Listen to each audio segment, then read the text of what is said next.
Alors, bonsoir à tous et heureux de vous retrouver toujours lundi, le 4 mai, pardon, 4 mai 2020, 20h39, heure du Québec. J'espère que vous allez tous bien et que vous êtes tous patients parce qu'on n'est pas sorti de l'auberge.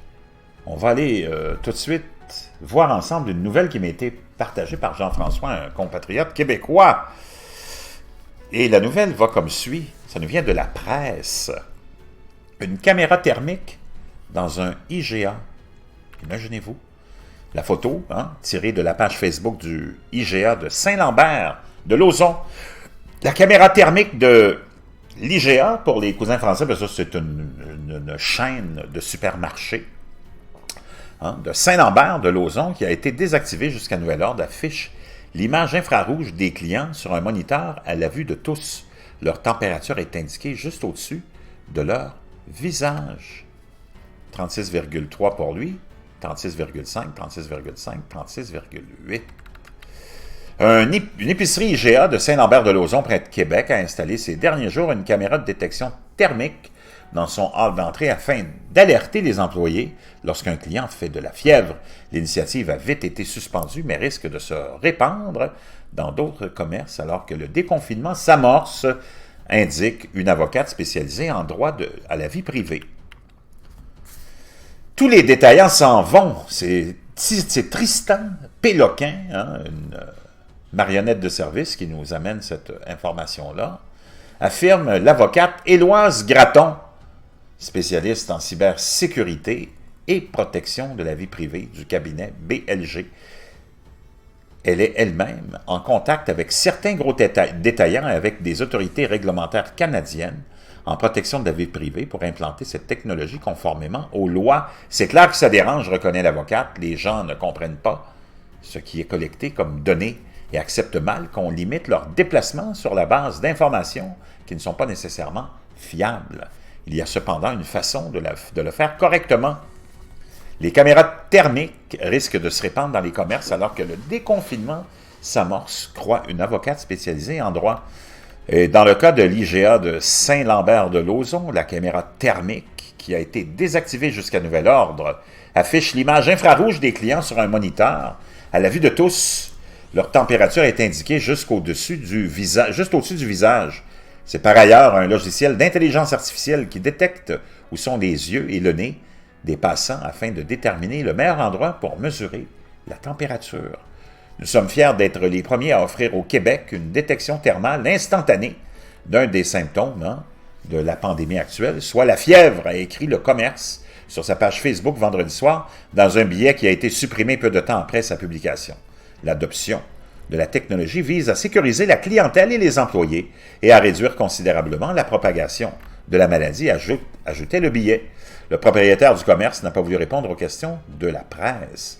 Sobeys, qui possède l'enseigne IGA, s'est distancié de la mesure, affirmant qu'il s'agit d'une initiative personnelle du propriétaire. Nous tenons à préciser que la caméra n'est plus en fonction dans le magasin et que le marchand n'a pas signé de contrat avec l'entreprise qui a fourni le système.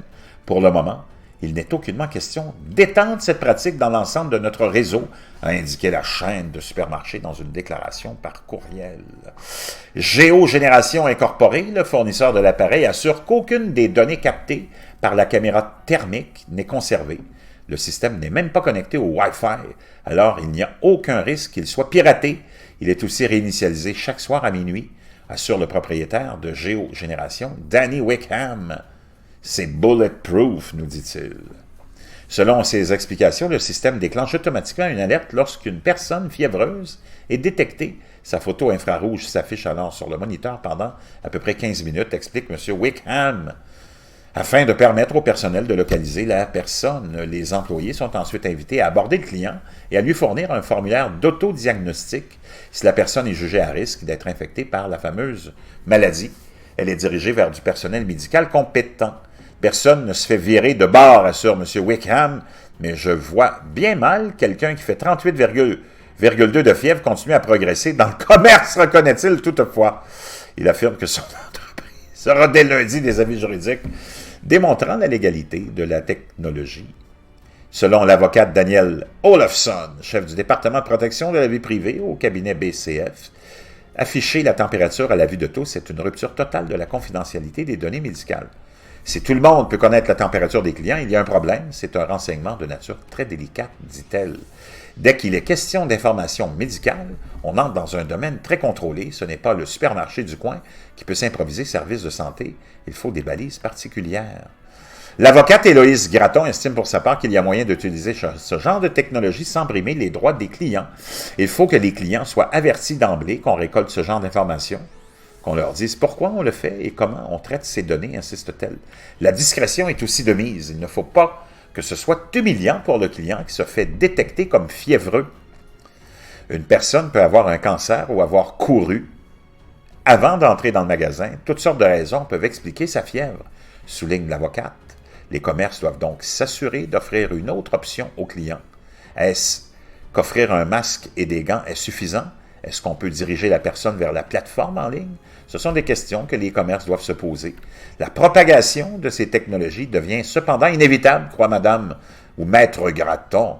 Nous faisons face à une situation qui va durer longtemps. Si on veut que les centres commerciaux rouvrent, les commerces n'ont pas le choix de trouver des façons de se protéger, de protéger leur clientèle et de protéger leurs employés, dit-elle. C'est possible de le faire d'une façon respectueuse des droits, mais il y a un équilibre à trouver. Vraiment, on est rendu là. Hein? Et c'est pas étonnant. Et préparez-vous, je vous l'avais dit, adaptez-vous, il y a plein de choses qui vont changer. Puis on n'aura pas le choix de s'y conformer.